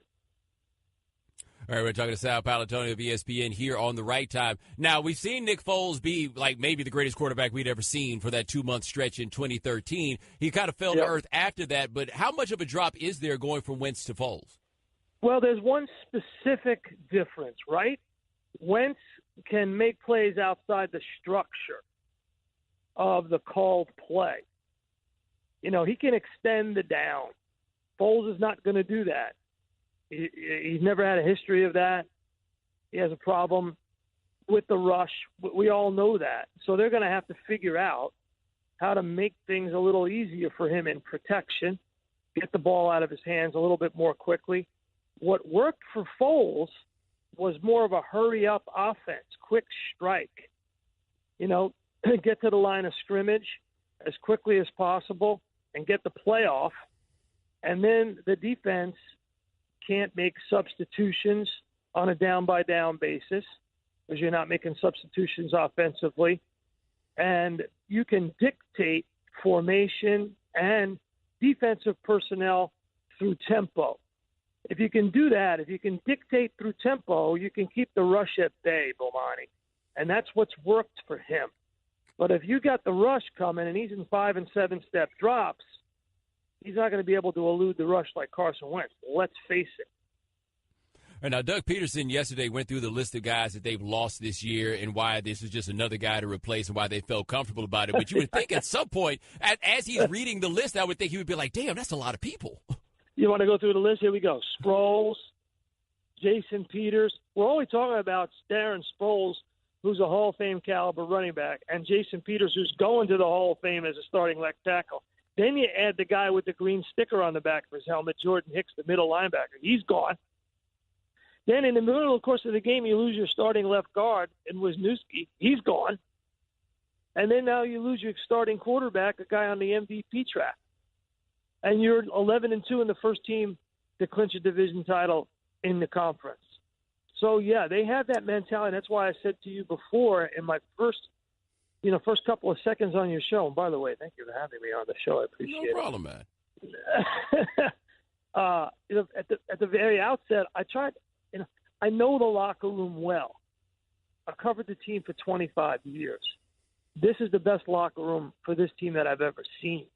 They got some veteran talent on this team. Some guys they got some gotta-wanna guys. I'm not even mentioning Jay Ajayi. Jay Ajayi is bringing some attitude to this team and getting some extra yardage through some really good running. But I tell you, the two guys that totally impressed me the most on this team right now are LeGarrette Blount and Chris Long, the two guys coming from New England. I mean, they have brought a winning attitude, let's get it done attitude. Bill Belichick, the contingency plan is already in the folder. Just pull it out attitude. We'll get it done attitude. They're bringing that attitude, and that's a breath of fresh air on this team. All right, we're talking to Sal Paolantonio of ESPN here on The Right Time. Now, you mentioned that defense. We know they've been good this year, but is this good enough to carry you to a championship? Because prior to this, we saw them as being very good and as part of a balanced team. Now we're asking them in a lot of ways to carry them. Well, don't agree necessarily completely with that statement. They were third in the league. They led the league in quarterback hits coming into the game, and they lead the league in quarterback hits coming out of the game. They're number one in the league in passing yards surrendered, fewest pass surrendered outside the numbers. So you can't throw it deep on them. They got a lot of, I'll grant you, they got a lot of guys playing right over their head, way ahead of their skis right now. And Patrick Robinson, Jalen Mills, Rodney McLeod, guys like that, Michael Kendricks. But I think that's because of the way they're getting coached up. I think I'm just going to say it, and if Eagles fans are listening, so be it. I think Jim Schwartz, the defensive coordinator, is the MVP of the team. I mean, Bomani, the Rams were co-leaders in points scored going into yesterday, 30 points a game. They ran 45 plays yesterday. 45. The Eagles ran 85. That's sick. You take away the block punt and the short field in the first quarter due to that interception. The Rams are not in the game. By the way, you had to see that scene yesterday, man. I know you've been out in L.A. a lot, and you know the whole scene out there. It's not much of a football scene, but Philly fans, it was like an invading army of green. I never seen anything like it. They came from everywhere. I could not believe they jumped in the crowd like that and there was no fear of safety. There was just one Rams fan, and then it was just the Eagles. I'm telling you, it was like an army of green. An Eagles nation descended on that place. You couldn't find a Rams fan most of the time. You couldn't find them. Hey, man, maybe the casting call. That is Sal Paolantonio. Check him out. Cover the NFL for us here at ESPN. But, man, get home soon. All right, bro. All right, now. You just call me bro. All right. Right Time is brought to you by Pennzoil Synthetic. Take a synthetic motor oil performance to a whole new level. Make the switch to Pennzoil Synthetic today. Sal Paolantonio, just call me bro. The Right Time with Bomani Jones. Ladies and gentlemen, welcome back to The Right Time. My name is Bomani Jones. Thanks for listening on ESPN Radio and the ESPN app.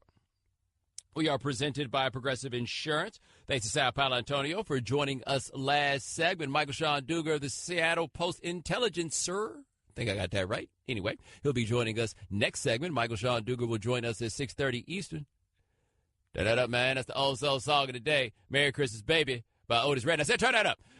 Otis Redding, by the way, 50 years ago, over the weekend, passed away in the plane crash. What is interesting, as far as I can tell, this is the only mid-tempo even version of Merry Christmas, Baby. Everybody else makes it to a plaintive wail. Ironically, it is Otis Redding that turns it into a little grooving action.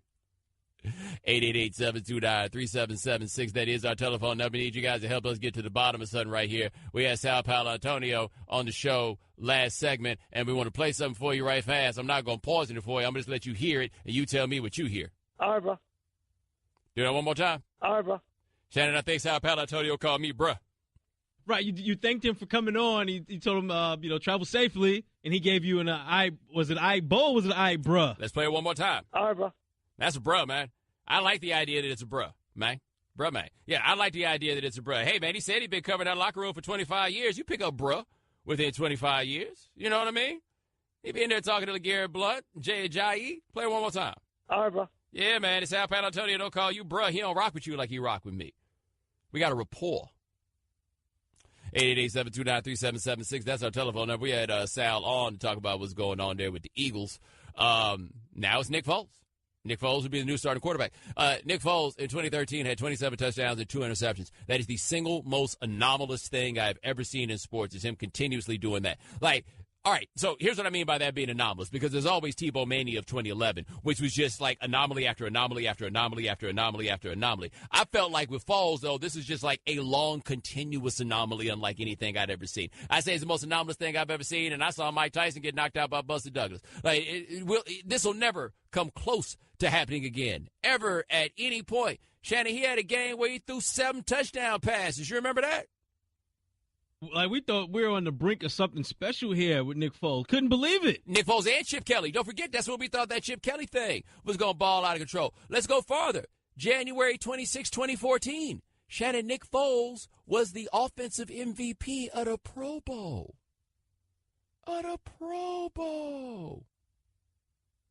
Putting up numbers with his peers. Right. His other star-like peers. Right. You couldn't hold together, huh? I was going to be able to play it off. You look like you can't even get to the end of that sentence. I tried not to look at you when I said that.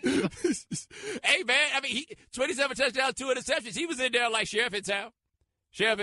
Ladies and gentlemen, I am the future of the NFL. That's how I would have looked at that at that point if I was Nick Foles.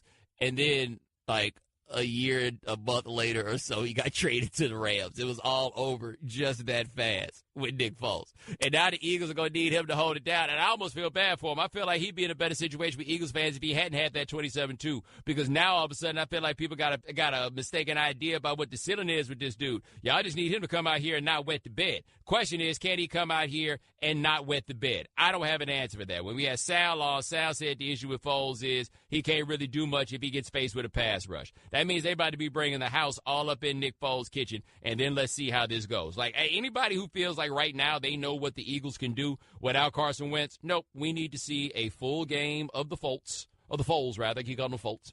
A full game of the Foles, right? And let's see what the full game of the Foles gives us.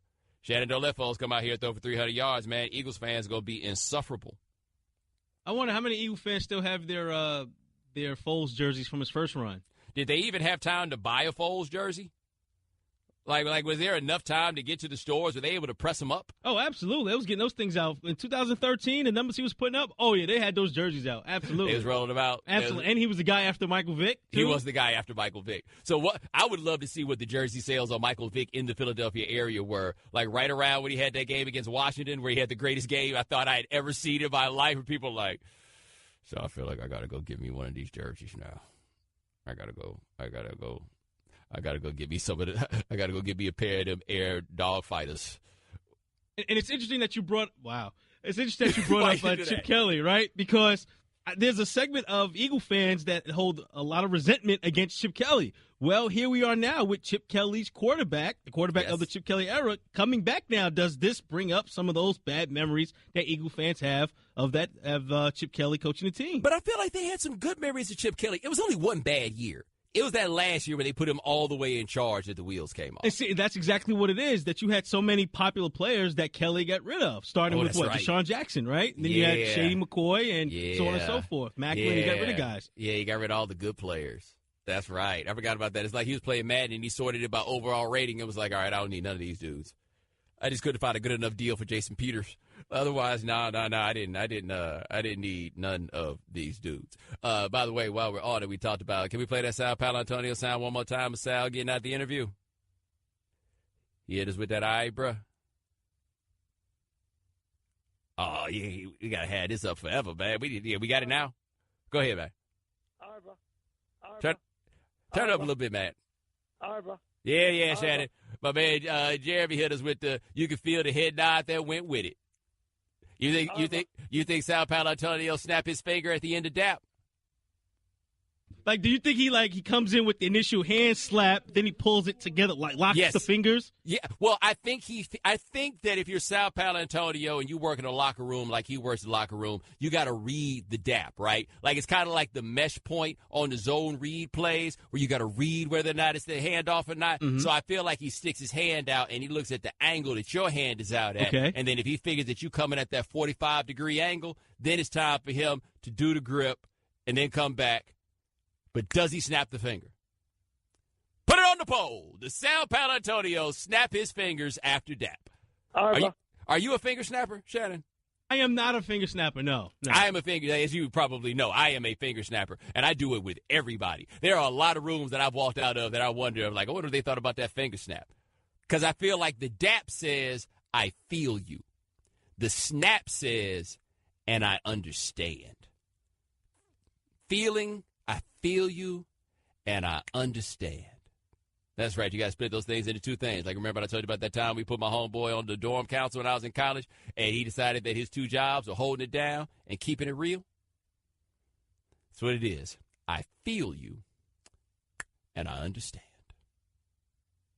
All right, 888-729-3776. That is our telephone number. Coming up next, should the NFL suspend Michael Bennett for what he did? We'll talk to Michael Sean Dugar of the Seattle Post-Intelligencer here on ESPN Radio, the ESPN app, Sirius XM Channel 80. Hey, if you travel for work, listen up. Book your next business trip at Upside.com, and I'll give you 2 of the best gifts anyone will give you this holiday season. A free pair of Bose SoundLink wireless headphones so you have some peace and quiet on your business trip, and the gift of a better business travel experience. Only Upside monitors your business trip around the clock, proactively keeping you posted on everything from the weather in the city you're going to changing your flight home so you can adjust your meeting schedule. Have you ever experienced that level of service before on a business trip? Nope. All that plus Upside has great prices for flights, hotel, and rental cars. Now, to get your free pair of Bose SoundLink wireless headphones, use my code Bomani when you book your first business trip at Upside.com. That's code Bomani at Upside.com to claim my free gift to you. Bose SoundLink wireless headphones. Upside.com. You deserve a better business trip. Headphones available while supplies last. Must be first Upside purchase. $600 minimum purchase. $600 minimum purchase requires. See site for complete details. All right, bro. The Right Time with Bomani Jones. Ladies and gentlemen, welcome back to The Right Time. My name is Bomani Jones. Thanks for listening on ESPN Radio and the ESPN app. All guests join us on the Shell Pennzoil Performance Line. Just like our next guest, he covers the Seattle Seahawks for SeattlePI.com. His name is Michael Sean Dugar. Now, Mike, what happened with your boys yesterday, man? They seemed to lose it at the end. Well, this is that fine line, that Pete Carroll likes to have his guys on, that edge where, like, they're these good guys off the field. They're these tough, hard-nosed guys on the field. And if they cross that line, they may climb in the stands and try to go handle some business. That's just the type of team that Pete Carroll's built. And he seems actually all right with it for the most part. He just can't have his defensive linemen trying to go malice in the palace on people in Florida. Well, is he operating on, like, the Jimmy Johnson program? I don't care what you do as long as you play well? I mean, I don't want to say no. I mean, he's got these guys, whether it's he gets them in the draft or you get guys that they get in trouble and do stuff and fight even when they're on the team. If you're producing, you good over here as long as you making it happen and you helping them get toward the title, which is where they're trying to be. All right, we're talking to Mike Dugar of the SeattlePI.com here on The Right Time. Now, Michael Bennett, it does not look like he'll be suspended. Our man Adam Schefter is saying that. Did you think that was something that was worthy of a suspension? I didn't think so, actually. And then and Pete Carroll said today that there won't be any suspensions coming as well. I just said that about 5 minutes ago. If you're referring to him swiping at the ball right at the snap, which is a dangerous play, no, I didn't think that was worth a suspension. And even afterward, I didn't think he would get one just based on kind of what we've seen warrants like suspendable behavior. I guess obviously it's wrong and there's no way around it. It's a dirty play. You go in at a guy's knees. That's where the money's made. About every guy in the league, that's where he makes his money. But just going on the history of the league, I didn't think that they would hit Bennett with one of those, especially just since with all that went on both teams and then the fans after that game. It seemed like they hit him in the wallet pretty hard. All right, talking to Mike Dugar, SeattlePI.com here on The Right Time. Now, how much do you think this team has left with all the injuries that they've suffered, the struggles they've had along the offensive line? How much do they have left coming down the stretch? I mean, it got to the point during practice one day, a reporter asked about the run game, and the offensive line coach, who's the run game coordinator, he fires back. He says, I mean, when's the last time you played running back? We might give you a shot, and that was while they were winning, and that was to one of my, 60-plus year old colleagues, and that was, but it lets you know where this team was at, and that was at running back. And now you're looking at a situation last night. They didn't have, Cam Chancellor, Bobby Wagner, K.J. Wright, Richard Sherman, Cliff Averill. They didn't have any of those guys on the field in the fourth quarter, and they still had a chance. Now, if you look at it that way, that they still had a chance without I just named probably about 3 Hall of Famers, at least a bunch of Pro Bowlers. If they can still have a chance without those guys against the Jacksonville team, and we're pretty sure it's pretty good now, right? Even if you don't think their quarterback's worth anything, you got to admit they're a good team at this point, especially after beating Seattle. I think even without all those guys I just named, they still have a shot. One, because they got 2 games at home left, and the division games. You win those, you win the division. Obviously, you got a shot. You get in the playoffs, you can just roll from there. And I mean, we've seen in this league, you got a franchise QB. You got a decent defense, you get a little bit lucky like they do with Russell Wilson, the Magic Man, then, yeah, you can make some things happen in the postseason. Now, they held it together with the losses in the secondary, which I think surprised a lot of us. But is Bobby Wagner one that would be too big to overcome? Yeah, about that. Yeah, it's looking like Bobby Wagner might be that guy. He and Earl Thomas, actually. It's not just Bobby. But when those two aren't out there, you just really see it. You know, obviously Richard Sherman's not out there, you see it. But when Bobby's not out there, I mean, they gave a 13-yard run on 3rd and 11 to ice the game. You got to imagine that does not happen if Bobby Wagner's out there. And to make it worse, I mean, Pete Carroll basically just came out and said, yeah, we didn't have guys fitted right. Basically saying, hey, we didn't have our Defensive Player of the Year candidate out there, so we gave him a run that cost us the game. Now, we don't know what the status of Bobby is right now. You know, he's got the lingering hamstring injury, but, yeah, he seems like one of those guys. Without him and Earl, that's when you don't just hover your hand over the panic button, you ball your fist up and slam it.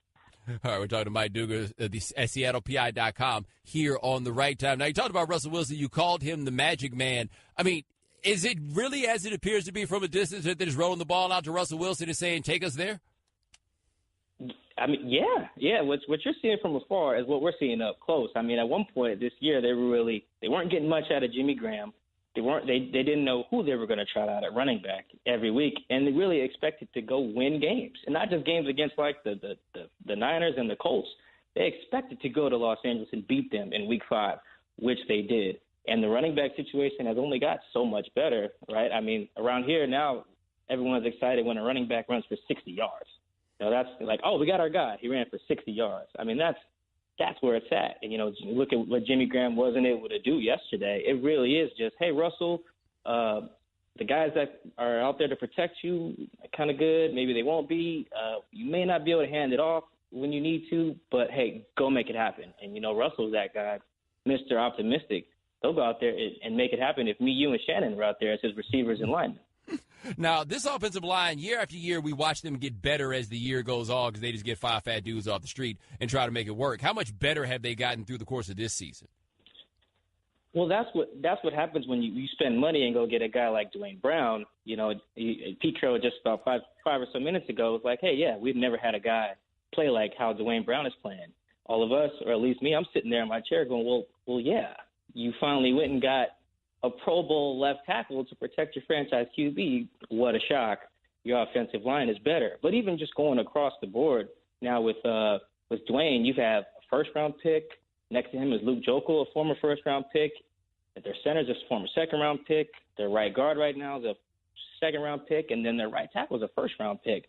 So, yeah, as you see them improve, maybe a light bulb will go on, hey, you spend some assets on guys to protect your most important player, maybe your front line will be better. It looks like they're figuring that out. And that's also why I think they can be that team every year that no one wants to play. That can end up being Seattle here in about a month or so. Well, how much does that hold up when they go on the road? Because they seem to have had a great formula. We can win 7 or 8 games at home. We win 3 to 5 games on the road. That'll give us a high seed, but now they still have to go play these games on the road. Yeah, and that's where you kind of got to look reality in the face and say, can we do this? I mean, they were what the heck just happened kick away from losing at Minnesota a couple years ago. You saw what happened when they played at Atlanta last year. You have to imagine if they were to go at Carolina, where they've lost in the playoffs, even if they were to go, at New Orleans. I know you like to call them the Aints, but I mean, if they got to go face, Drew Brees and that running attack without, half their Pro Bowl players, that's where they maybe are not the scary team that they would want to be. But at the same time, they've seen some crazy stuff happen, man. How they've gotten to the Super Bowl those couple years and what they've been able to do in the playoffs, this team must carry a rabbit's foot around in the locker room or something. So you never know what will happen when a team like Seattle gets in the playoffs. Nah, they got a chance against the Paper Bag Boys. That is Michael Sean Dugar, SeattlePI.com, covering the Seahawks. My man, thanks so much for joining us. I appreciate it. Thank you, Bo. No problem, man. You have a good one. Subscribe right now to 30 for 30 Podcast in the Listen tab of the ESPN app or Apple Podcast. Brought to you by Delta, making your travel experience informed, connected, and seamless. Keep climbing. The Right Time with Bomani Jones. Ladies and gentlemen, welcome back to The Right Time. My name is Bomani Jones. Thanks for listening on ESPN Radio and the ESPN app. Our guest join us on the Shell Pinzo Performance Line. Thanks to Michael Sean Dugar of SeattlePI.com for joining us last segment. Thanks to Sal Paolantonio of ESPN for joining us in the 6 o'clock Eastern hour. Thanks to Ryan Clark for joining us in the 5 o'clock Eastern hour. Thanks to Jonah Carey of SI.com for joining us in the 4 o'clock Eastern hour. Remember, if you miss anything live, check out the Right Time Podcast available on the ESPN app.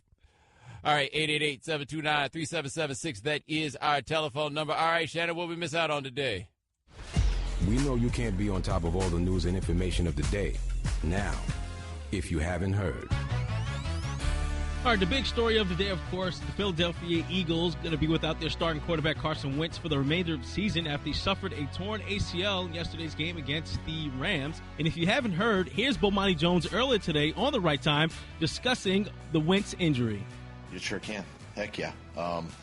We overcame a Pro Bowl left tackle. We overcame our middle linebacker. We've overcome a running back. We've overcome a core special teams player this year, our kicker this year. This is no different. He is the quarterback of our football team, and each one of these guys that I mentioned is tough to replace. So there are a couple of things here. He got to that, he is our quarterback. See, that's how we knew you was lying, bro. Right? Once you said that, you can go get somebody else to do all these other jobs. You can find a way around some of the weaknesses of cats at all these other jobs. Replacing your quarterback's a different animal. Y'all ain't anybody out here talking this Pennsylvania MVP stuff and then be like, no, we'll be good with Nick Foles. I mean, what's the difference? If there wasn't no difference between that dude and Nick Foles, you know who would have been your starting quarterback this year? That's right, Nick Foles. He would have been that guy. You wouldn't have been trading picks and everything else. But where Peterson is coming from is just the standpoint of, look, this is football. Somebody get hurt, next man up. That's the only way that you can look at it. I do wonder, though, as he listed all those different players that the Eagles have had who were hurt, I mean, it catches up at some point. These things stack. All right, so, you were able to replace Jason Peters when he went out. You were able to replace Darren Sproles. You were able to replace Jordan Hicks. Special teams, dude, I got his name in front of him, but I ain't going to say it right. I don't feel like I need to know his name to do my job. Anyway, you can lose all those dudes, and you're right, you can lose, right? But at some point, these things start stacking up, and where they go from here gets to be interesting. I saw an email that came across here at ESPN where it tells some experts about who it was that they, who they thought was now the best team in the NFC, given the injury that Carson Wentz suffered. Man, different guys have different opinions on this. For example, our guy Aaron Schatz is like, he's still going with the Eagles. He thinks the Eagles roster is that loaded, that's still the guy that they're going to go with. It's still the team that he's going with. He says with everybody else the Eagles have, he still thinks that they're the best team in the NFC. Shannon, are they that good? Is their roster that loaded? I feel like if their roster was that loaded, we would have known it before the season started. In regards to the Eagles, are they closer to still being a contender in the NFC, or are they close to just being done now that Carson Wentz is done? I mean, I lean toward done, and maybe I'm being too hard on Nick Foles, but I lean toward done. It's Nick Foles. But we did have questions about Wentz. Yes, he's played like an MVP caliber this year, but we did have questions about Wentz, no? Yeah, I mean, with Wentz, we were asking for them to win a Super Bowl with a guy that would be in the playoffs for the first time. Without Wentz, we're asking Nick Foles. You know what I mean? Yeah. Well, good point. All right, moving on to baseball, where Jack Morris and Alan Trammell were voted into the Hall of Fame by the Modern Era Committee. Jack Morris played with the Tigers, didn't he? He sure did. He played with somebody else, too, didn't he? He played with the Tigers, and that's where he did his best work, was with the Tigers on the 1984 Detroit Tigers, who started the season 35-5 before ultimately winning a World Series. That sounds good. Did he play anywhere else, Bo? By any chance? Yeah, he did. Minnesota, maybe? I recall that. Let me check. Minnesota? I recall that. Was there a World Series with Minnesota, too, by any chance? There sure was a World Series in Minnesota. That's not to be confused, by the way, with the World Series that Luis Gonzalez won with a bloop single over the left side in order to beat the Yankees. No, it's not that one. Now, also not the World Series to be confused with the time that they couldn't do nothing with Josh Beckett. It's not that World Series either. And, by the way, it was not the American League Championship Series where the Yankees unprecedentedly blew a 3-0 lead to their hated rivals. No, it was none of those. So congratulations to Alan Trammell and Jack Morris, who pitched in the It would have never got to no damn Game 7, in case you're curious, in 1991 if they ain't had that plexiglass up on the wall that allowed Kirby, no vertical Puckett, to jump up there and snatch the ball. You think, rest in peace, but you think old chubby Kirby Puckett was going to be able to get up there and get that ball if they ain't had that damn fiberglass up there? And it really got nothing to do with the fact that your man Bobby Cox was like, Charlie Leibrandt, that's the guy that we need to go ahead and get this thing here done. Yeah, that's it. What I was going to say about this before my producer decided to be a jerk about all this is that Jack Morris gets in, Alan Trammell gets in, Lou Whitaker somewhere salty as hell right now. That's the ultimate what if. What if I told you that Kirby Puckett had a 50-inch vertical? Yeah. You got anything else you want to say to me? I just feel like, you might as well get it off your chest. All right, moving on. That's what I thought. Carolina Panthers had a big win yesterday over the Minnesota Vikings, and quarterback Cam Newton describes one play in which a scoring play with Funches, in which he decided to take this one on himself. Everything that I was told not to do, I did. Throwing across your body. Those are kind of the same play, similar to the Monday night game where it got overturned as an interception. But, sometimes, you just got to overcome coaching. And, guys just out there playing football. I'm just happy that, Fun was alert of the opportunity and, did the rest. Overcome coaching, huh? Actually, that was the thing with the Falcons. That's where he got that from. He had to overcome coaching. Well, that's good because I'm sure I didn't want to make this an issue in the locker room. We definitely didn't want to. Anytime you're with a person for, multiple years, 6 years to be exact. Probably. He knows certain things that can, ruffle the Lions' feathers. We don't want to ruffle the Lions' feathers at all when we're in a team because right now it's so hard to do this. Continue because right now they're playing so well. Our morals are high. Absolutely, morals are high, and I'm not gonna have enough time to play the rest of the camp cuts, but they play well enough to win. That's what they did. Mm-hmm. I have a whole list of them here, too. I was just wondering. I looked at the time, but we got to wrap it up. So. Oh, damn, I thought we was going to get my favorite. It was contorted away. But, ladies and gentlemen, thanks so much for joining us here on The Right Time. We do this every weekday, 4 p.m. Eastern. Shannon, Nuno, Ryan, thanks so much. McNabb and Custer coming up next. All right, bro. Thanks for listening to The Right Time Podcast. Please come back tomorrow for more. And don't forget to listen to The Right Time with Bomani Jones from 4 p.m. to 7 Eastern on ESPN Radio and the ESPN app.